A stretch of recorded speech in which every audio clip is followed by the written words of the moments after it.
reporters covering all of this today. Ken Delaney, an NBC News intelligence and national security reporter, Julie Davis, White House reporter for the New York Times, and Mika Oying, vice president for Third Way's national security program and a former staffer for the House Intel Committee.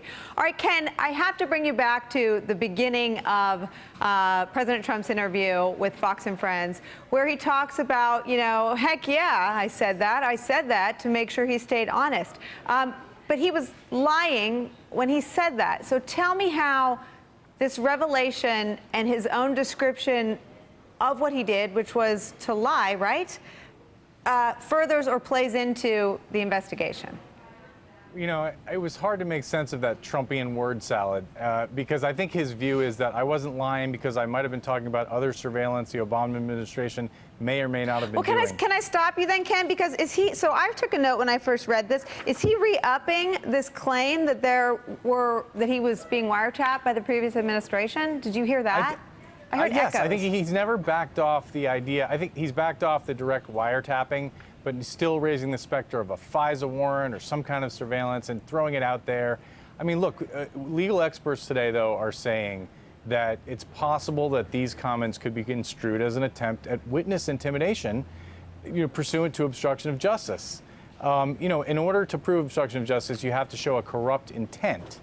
And if I would guess that they'd have to prove that he knew he was lying about the tapes, and he did that to try to intimidate James Comey into changing his story. I think we're a bit away from that, but this couldn't have been a good day for President Trump's lawyers. You know, John Dowd, his criminal attorney, could not have been pleased to hear these freewheeling comments from Donald Trump talking about his state of mind and trying to affect the testimony of a key witness.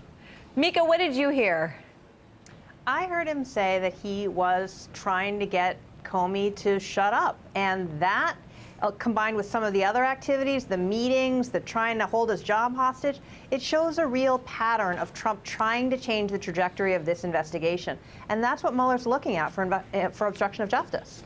Now, Julie Davis, the White House today seemed to go out of their way to suggest that Bob Mueller's job was safe, not that it's really at their discretion, and not that that's consistent with what we're hearing from folks very close to the president, folks like Newt Gingrich. But I wonder if any of you are convinced when Sean Spicer assures you that someone's job is safe. Well, in a word, no, because we've been down this road before with this administration. But I do think it's interesting, sort of the distinction you're seeing start to emerge here, where on the record at the White House, maybe not on camera, but in audio, we hear Sean Spicer say, well, he has no intention of doing that. But the president's tweets, as we know, they speak for themselves. The White House tells us that repeatedly. And what he said in this interview actually sort of suggested otherwise. He basically impugned Bob Mueller's independence. He said we'll have to see in terms of whether he's going to be kept on or whether he might have to recuse himself, which I don't think he would do of his own accord. But there's a real sort of disconnect between what we're hearing the president say and what the White House is officially saying. And I think we may see that continue. You heard Sean Spicer, when he was pressed, referred everyone to Mark Kasowitz, who of course is Trump's personal counsel. So there is a little bit of daylight emerging here, and the president did sort of resurrect this whole notion of whether the Obama administration or someone in the administration is sort of checking up on him, may have been taping, may have been listening, and I think all of that is raising a lot of red flags that the White House is trying not to go near.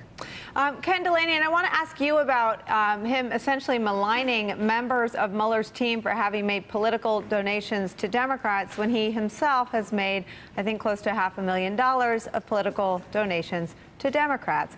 What do you think he is missing in terms of understanding? First of all, Jamie Gorelick, who represents his daughter and son-in-law, is a former official of Democratic administrations, highly respected partner to Bob Mueller. But what do you think he misunderstands about the professionalism with which career law enforcement folks go about any investigation? I think he sees this in very tribal terms. You're either on one team or another team. And obviously that's not how Washington works necessarily, and that's not how the legal profession works. I mean, look, I do think I was surprised to see among the first 4 hires that Bob Mueller announced that 3 of them had given more than $40,000 to Democratic campaigns, including the Obama campaign, the Clinton campaign. I think that might have been a misstep, maybe at least in the order of the hiring. But he's hired many lawyers since who don't have that record. And Bob Mueller himself is a registered Republican who's worked for Republicans. And he's got an impeccable reputation for honesty and integrity in this town. So the idea that this is somehow not on the level because a few lawyers who are big law firms gave money to Democrats, it seems absurd to me. And Mika, let me go back to the obstruction of justice investigation.